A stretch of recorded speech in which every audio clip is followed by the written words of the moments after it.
Hello, everyone. Welcome to Translating Science Fall webinar series hosted by Wound Healing Society Education Committee. This is the first in the series, from bedside to bench and back again, which will be featuring Dr. Kath Bogie.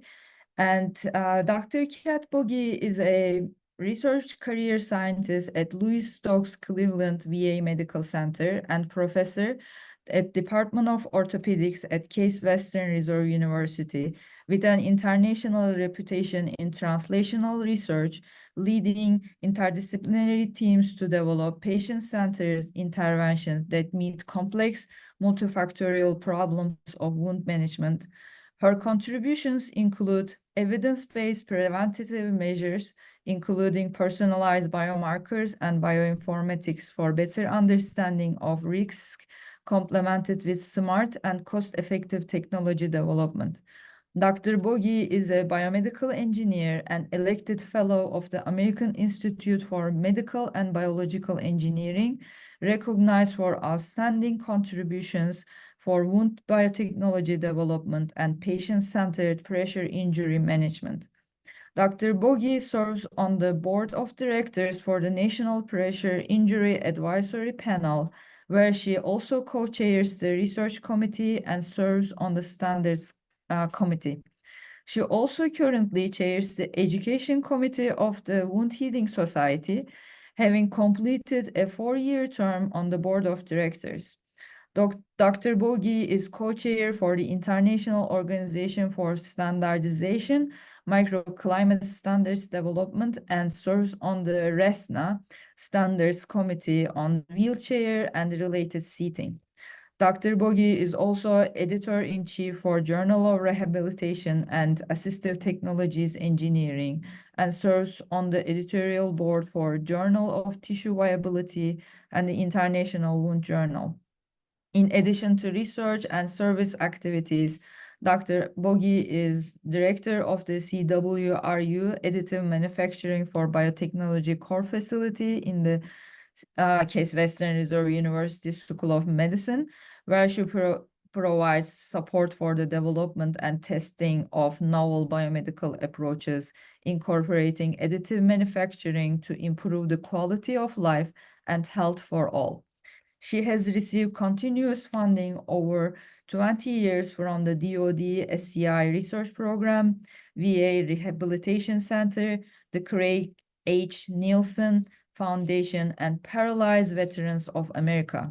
She has published over 85 papers and chapters and holds 12 patents.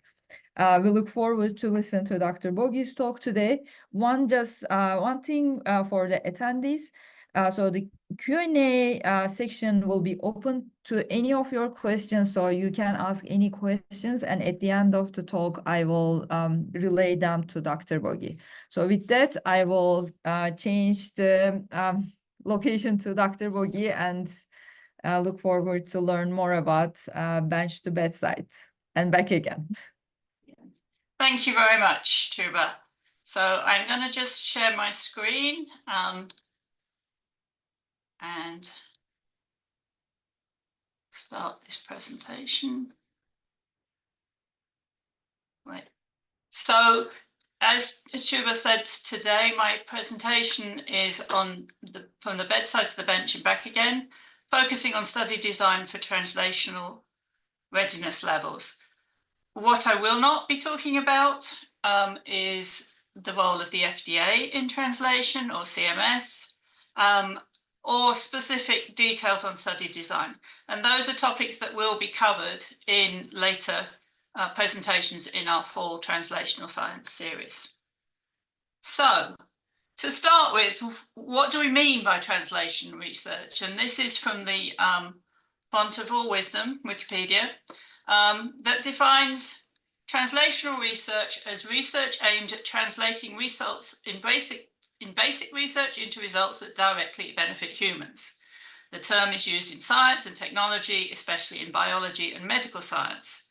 As such, translational research forms a subset of applied research.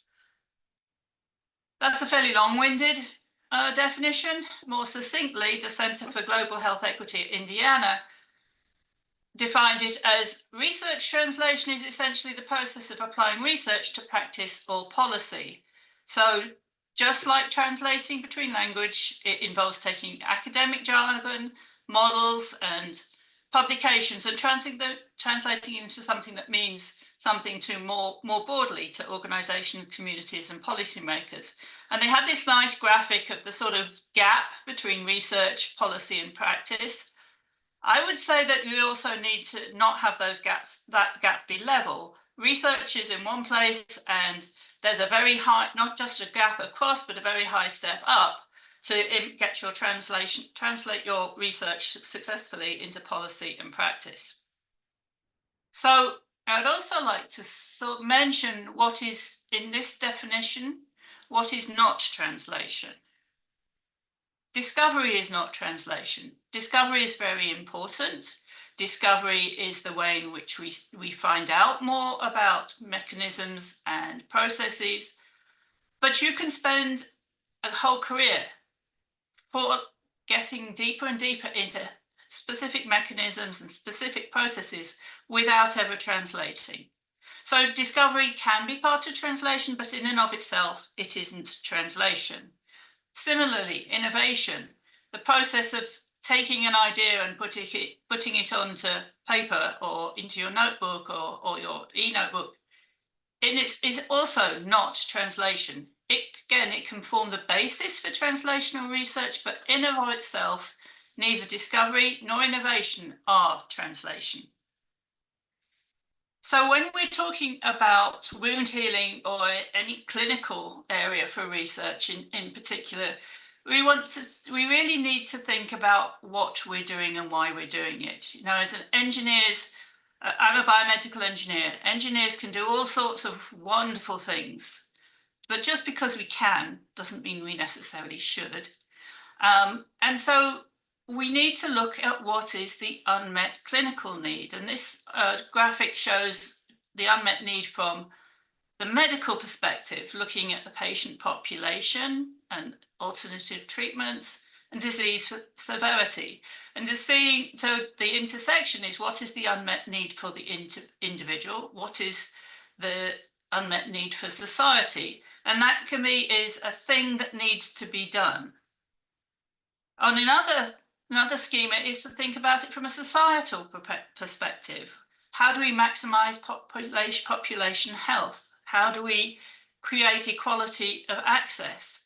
How do we prioritize the worst off? So how do we access the most vulnerable populations? How do we provide equitable care for populations who are experiencing disadvantages due to social determinants of health? And how to make treatments appropriately available across the spectrum.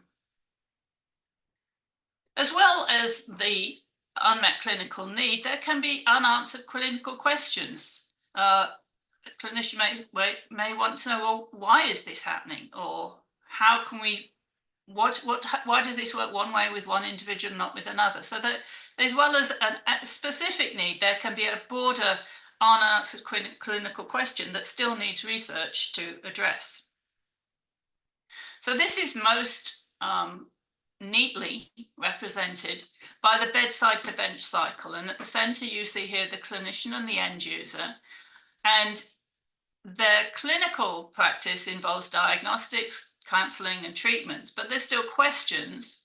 And so there's human samples that are sent to researchers who use animal models and benchtop science to develop solutions which then come back to the clinician and the end user. This is a very neat model. As I'll show you as we go through this presentation, it's not necessarily a smooth model. This isn't necessarily quite how it works. So what I want to spend some time talking about now is this technology readiness levels or translational readiness levels. They were first called technology readiness levels because they were developed by NASA, who wanted to develop a framework for how they translated their research from a basic principle that they have observed and resulted to literally launching it in space. So they had this very engineering-focused schema of 9 different stages of technology readiness. And these have been very useful in some applications, but they've also been modified. And these are the presentations I'm going to use. This schema was actually developed by the European Union, and they have 2 slightly different schema. Again, going from a TRL1 to a TRL9, and you may notice I've changed the order because it reads easier to go from the top, that's TRL1, down to TRL9, which is the endpoint. And you can see in pharma, this schema for pharma, there is a stepwise proceeding from basic research activities, reviewing findings, developing your research idea, to preclinical studies, designing proof of concept and demonstrating that proof of concept. And in this particular translational pathway, the goal is to developing pilot drugs, and then that then moves into clinical trials, phase 1, phase 2, drug registration and distribution. When you think about technology readiness, it's slightly different.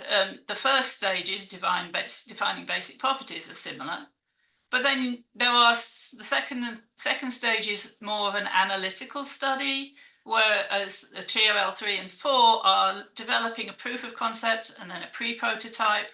And I'll show you some examples of this as we go through.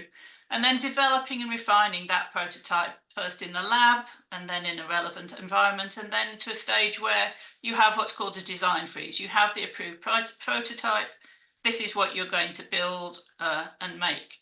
And then we move to the production configurations of fully functional technology before it's launched as a product on the market. So throughout this process, discovery and validation, although I said discovery in itself is not translation, as part of this schema, it can be translation. Discovery research is building the right thing to meet the need, and validation research is building the thing right so that it actually solves the need. So thinking along the lines of these different translational research stages, the basic TRL1 in pharma is reviewing findings, so doing literature reviews, maybe doing some benchtop evaluation experiments to see if your idea actually pans out. In tech development, the first step is to define your basic properties, define your specifications. If you're looking to build a widget, you need to know what size is it going to be? How long does it need to work for? And those sort of specifications are built into your initial technical specification sheet. And then you take this idea and do some preliminary benchtop testing. And this is generally in vitro testing, taking the idea in pharma and doing a bunch of benchtop tests. In tech development, doing an analytical study. Here is showing you an image from some early work we did looking at the effects of different electrical stimulation patterns on cell proliferation. And from that, we can start to move from a concept, a sort of vague, relatively unformed idea, into actual numbers and statistics as we move forward with development. And once we've done the basics, we can move towards designing a proof of concept, and this can be designing an intervention on the pharma side, or it can be actually building, as you can see, a fairly rudimentary proof of concept technology. But even at this stage, this is where we want to start to do some benchtop testing to make sure that our device or our intervention is working the way we expect, in the way we expect it, and can be modified as needed. And if at all possible, we need to start thinking about using standards, even at this early stage. ISO testing standards are invaluable for making sure that the work you do in the lab, in your development, is repeatable by others and further down the road in development.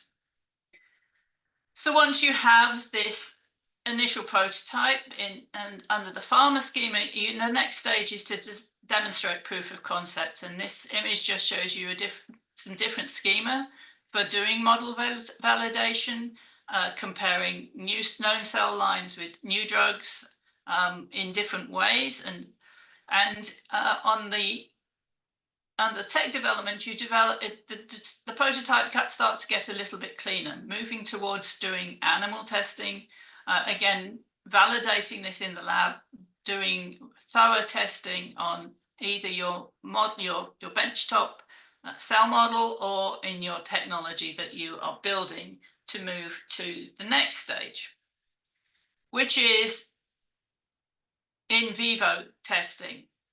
Now there is, I must just add here, these different stages are not necessarily cut and dried. There is some overlap, some fuzziness. You may be doing some early clinical, preclinical animal testing under a TRL4 schema. But generally, by the time you get to TRL5, you're ready to do an in vivo study with a pilot drug that has been produced or a pre-prototype that is ready for testing. The challenge is that there are many different origins and mechanisms for wounds to develop, in particular chronic wounds which failing to heal, which means that just having one in vivo model is not going to fit all studies of therapeutic interventions. And here it's kind of hard to implement standards because there is not a one size fits all. And this just shows you some different skin sections on the rationale between which to base your selection of an animal model. As you can see, the human and the pig skin looks most similar, whereas rat and mouse is very different in its architecture.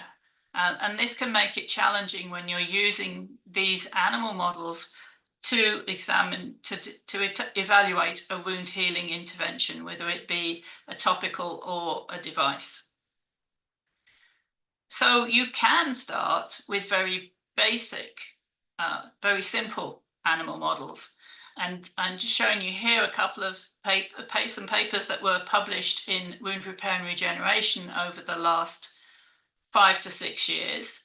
And in fact, these are the only ones published in Wound Repair and Regeneration in the last 5 to 6 years that use these type of very simple models. So here we have one where they used the fruit fly embryos.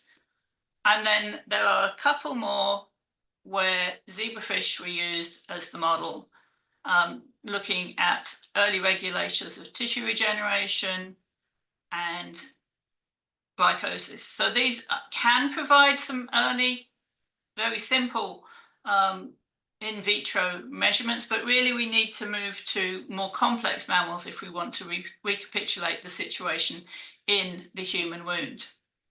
So one of the most widely used models in wound healing, as in all preclinical work, are mouse models. Here we show a model that was originally developed by Luisa Di Pietro, which is using a mouse model, but as you can see, the mouse really, a healthy mouse is going to heal. So in order to stop it from healing, it's necessary to splint that wound open and then delay healing. The advantage of this kind of a mouse model is that they're cost effective, they're small, you can run a lot of them.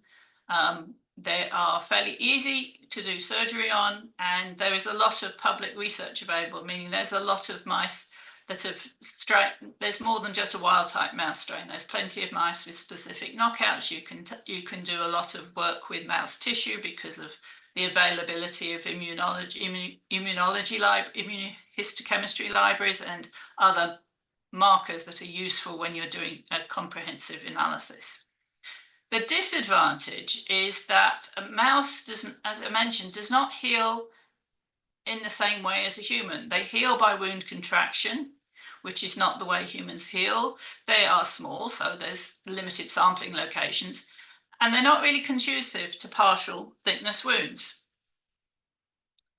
There are other mouse models, such as this one, that uses two magnets to compress the skin between between them and thus create what is more akin to a pressure injury. Again, this model is cost effective. You can use large groups because they're relatively small, and it's a fairly simplistic surgical approach. And we have availability of knockouts and different types of mouse strains. But again, we have wound contraction, we have limited sampling locations, and the mouse is not conducive to doing partial thickness wounds. Their skin is so thin that it's very hard to create a partial thickness wound in a mouse.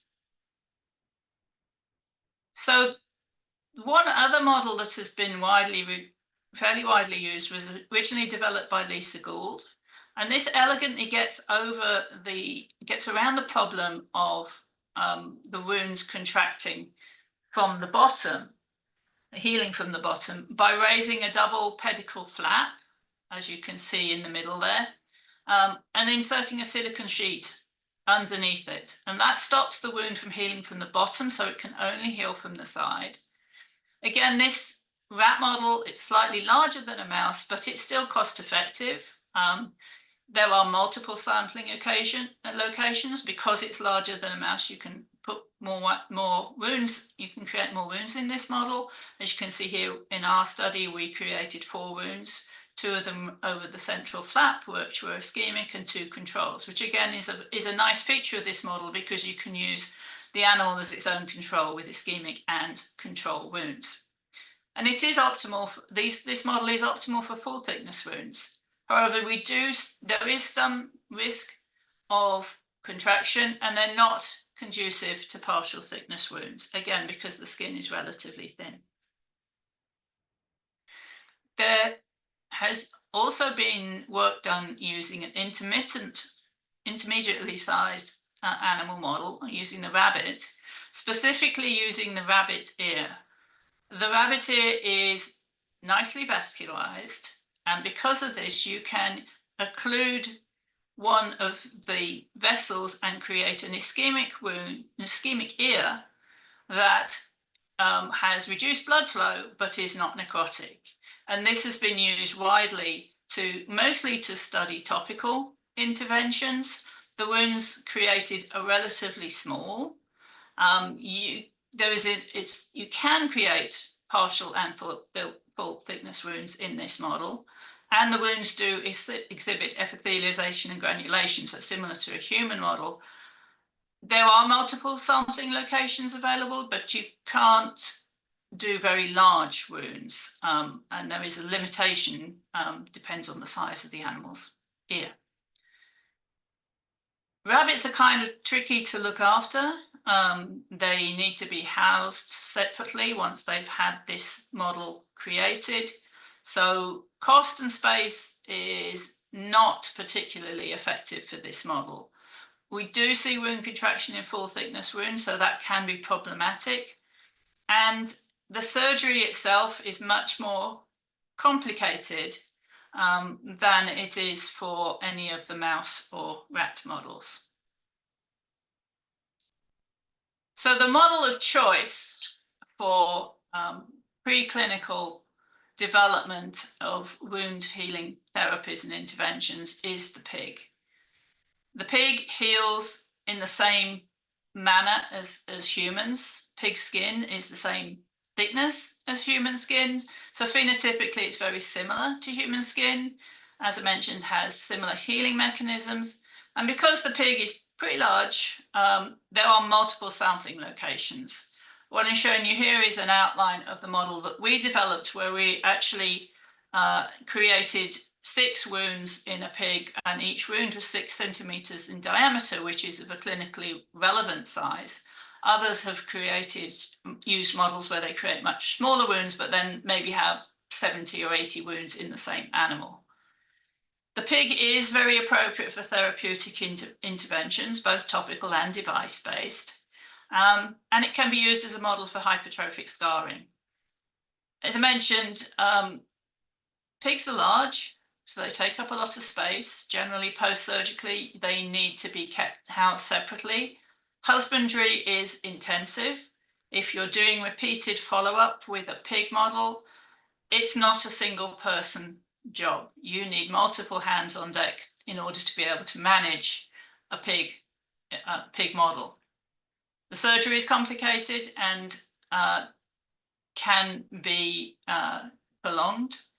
And as with the other animal models, the pigs are very communal, and sometimes the need to house them separately can cause problems which may limit or impact the wound healing intervention that you are trying to evaluate. And this just shows you a little bit detail on the wound model that we have developed. We create a full thickness wound, and then we put these silicone plugs in place and suture them in place, leave them in situ for 14 days. And the final image shows you what it looks like when we take the plugs out. It's an ischemic wound. The green is false colored. This is a molecular image, so you're seeing the biofilm that is in the base of the wound. But it can assure you it not only looks, but it also smells pretty bad. So to summarize this choice of animal models for preclinical studies, it's essential to have an animal model. You can't go from a in vitro to a human very easily.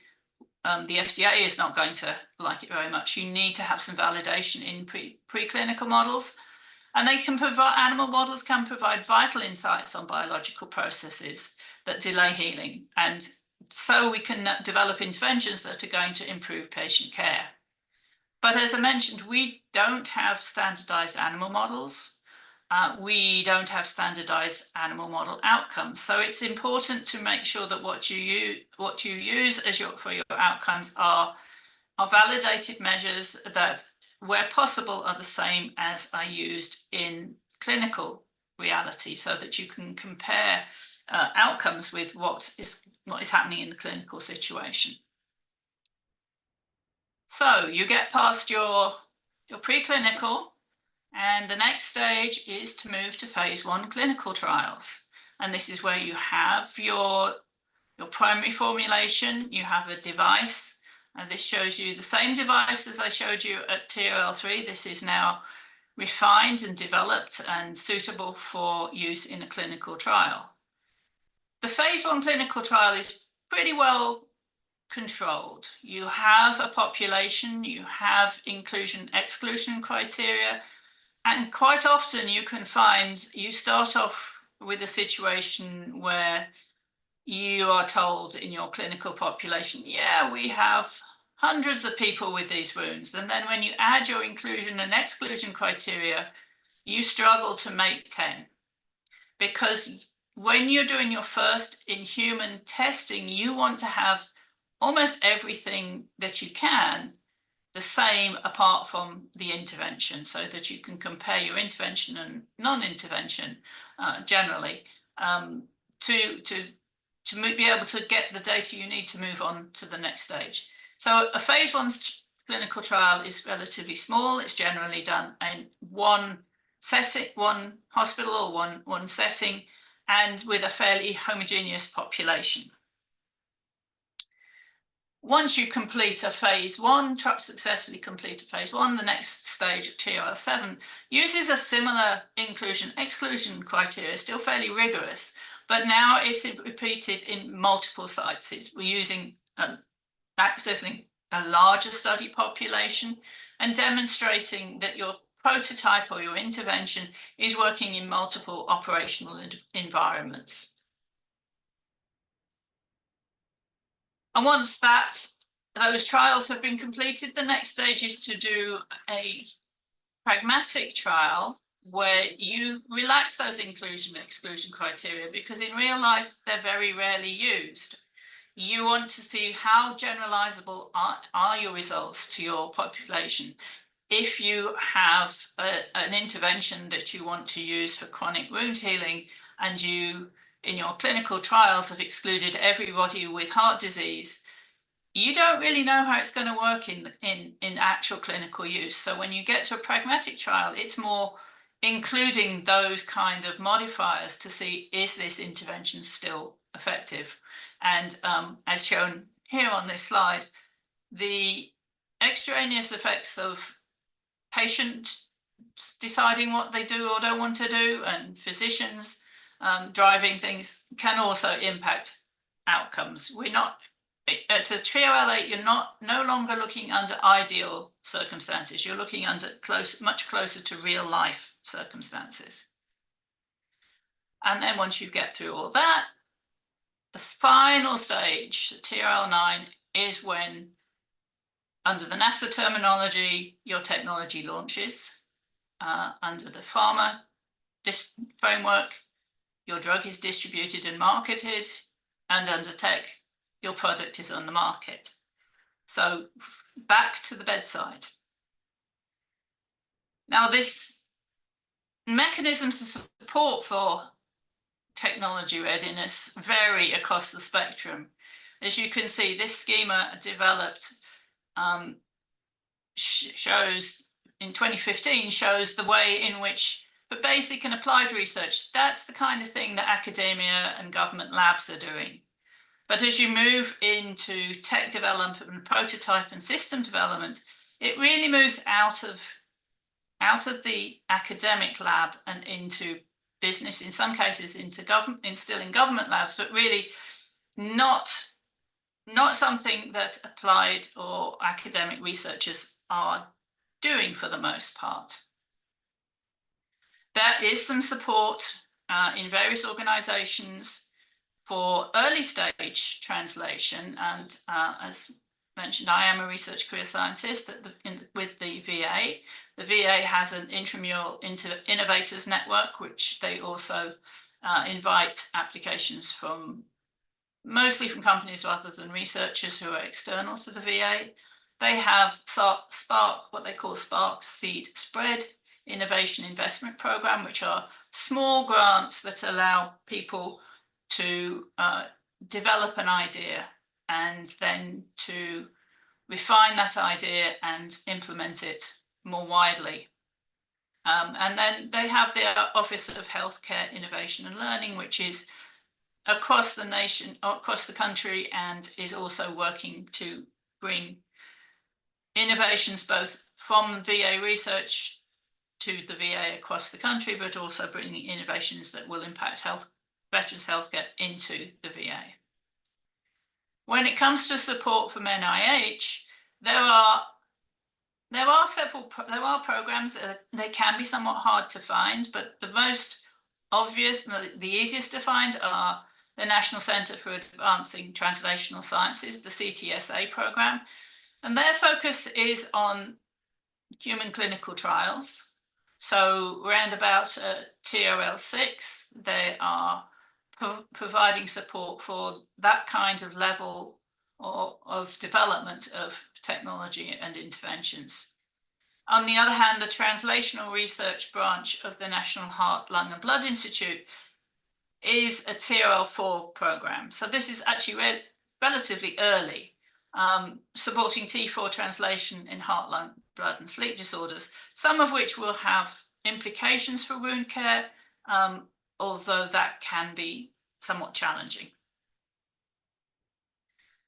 So one of the other programs that's not specifically supporting research, but it is supporting translation, is the I-Corps program, the NSF Innovation Corps, which is a national program, but also has local branches, as you can see on this map here.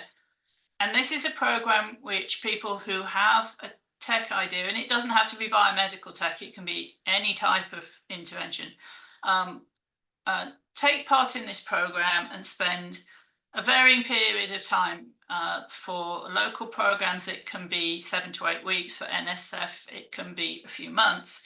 And the basic tenet is you do your research, you do your evaluations, you have this controlled outcomes, you know what you expect, what you want to see.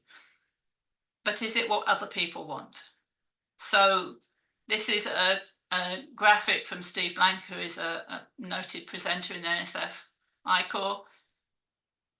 who talks about the need to get out of the building, get out of your comfort zone. If you're developing something, it's important to go to meetings and give presentations and publish. But if you really want to translate, you've got to talk to the people who are not really interested in that. Get out of the building, talk to the customers, talk to people and ask what is it they need. And you're not trying to sell people, you're trying to see what people's needs are at this stage. And this can be very useful in developing a technology that is going to be or an intervention that's going to be accepted as you move through development. So how long does all this take? Well, it doesn't happen overnight. Starting from the TRL1 to a TRL9, launching a device can take between 14, and this is if you're trying to push it, right? Now, if you're not that bothered, it can take an infinite amount of time. But the average time for translation is around about 17 years, and it can be as high as 25 years. And although these graphs are relatively straight lines, there's a lot of stopping and starting. If you think about the fact that if you're at the early stages, you need to get funding to be able to move through these translational stages. And then it moves out from stuff moves out from academia. And so it may not all flow as smoothly as this, which is why it can take as long as 25 years. And when you think about the funding, you notice this is a log scale on the vertical axis. That's another reason why TRLs 8s and 9s are not very often done in an academic setting, because it costs hundreds of millions to get a product to market. This is not something that you are going to get an R01 to do.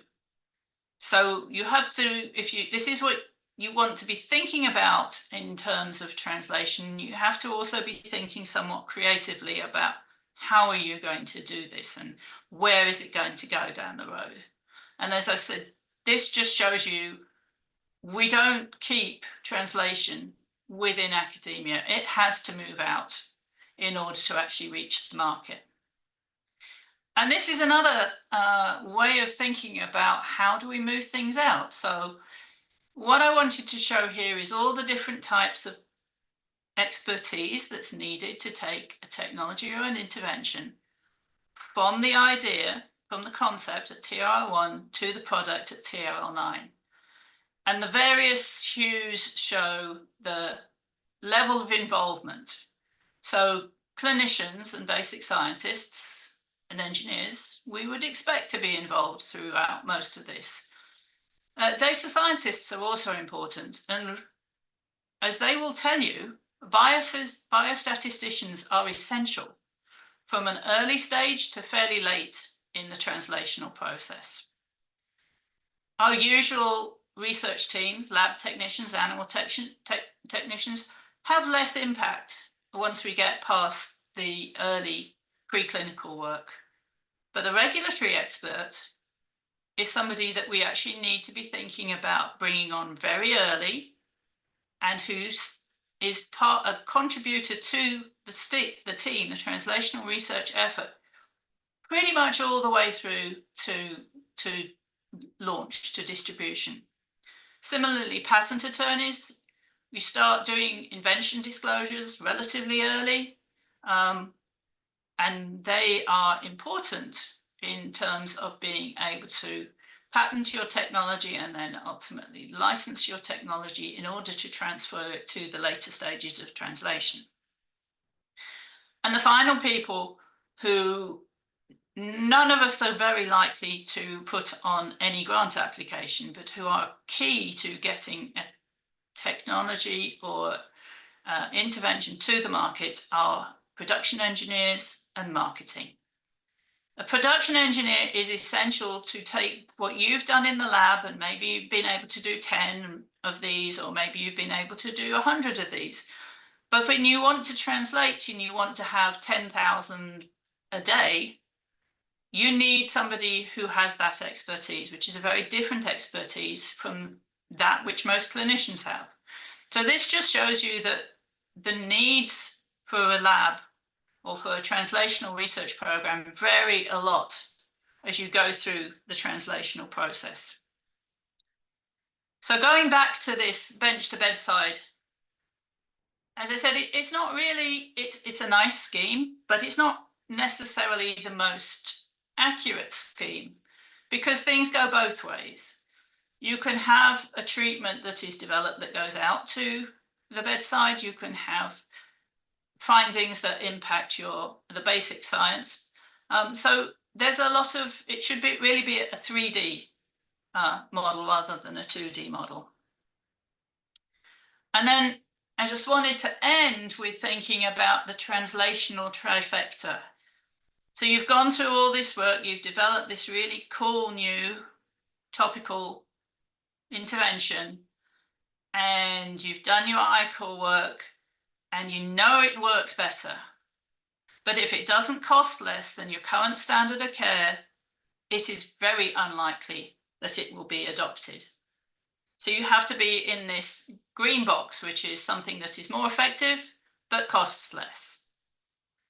And the other thing that you also need to think about is that it needs to take less time. You may have something that is cheaper and more effective, but if it takes another 15 minutes to set it up, it's not going to be adopted. So these sort of endpoints are some of the things that you really need to think about. Well, they're not formally in the TRLs, but they are something you need to think about as you're designing your technology, designing your intervention from a fairly early stage. The endpoint needs to be relatively simple and effective in order to be adopted. So with that, I will finish my talk. Thank you. And I can stop sharing now. Well, thank you, Kath, for this really interesting and relevant talk to technology development as engineers, but also wound healing professionals and care. So we have one question from the audience, from Jim Quinn. Is there a TRL requirement for getting into the I-Corps program? I think that it depends on whether it's a national or local. I know in the local one that we did, we had to have a prototype. But it doesn't need to be a final prototype because your customer is quite likely to tell you this isn't what you want. As I said, it's not a sales pitch. It's a customer discovery. That answers the question. And if there is no other question, I have one question. You mentioned about the necessity of animal models, especially wound healing interventions, but also there is some efforts on the domains of tissue engineering and lab-on-chip devices. Definitely those are like, especially lab-on-chip devices are for, like therapeutics. But is there any efforts on the FDA side or the regulatory side to incorporate these technologies as alternatives to animal testing? That's a really interesting question. To the best of my knowledge, not at this stage. I think they're still looking at it. Part of the challenge is the FDA always, if you're going to use something like that, they would need standards. And do we have standards for lab-on-chip? And for although for therapeutics, lab-on-chip and those kind of models can provide a lot of information. For devices, you still need to have a preclinical model, I'm afraid. Yes. Well, if no more questions, I'm closing the quick Q&A session too. And with that, concluding our webinar. Okay, thank you everybody, and please don't forget when you registered for this webinar, you registered for the whole series. The next webinar will be in October and will feature Dr. Mariana Tomish-Kanik talking about clinical study designs. Okay. Thank you. Thank you, everyone.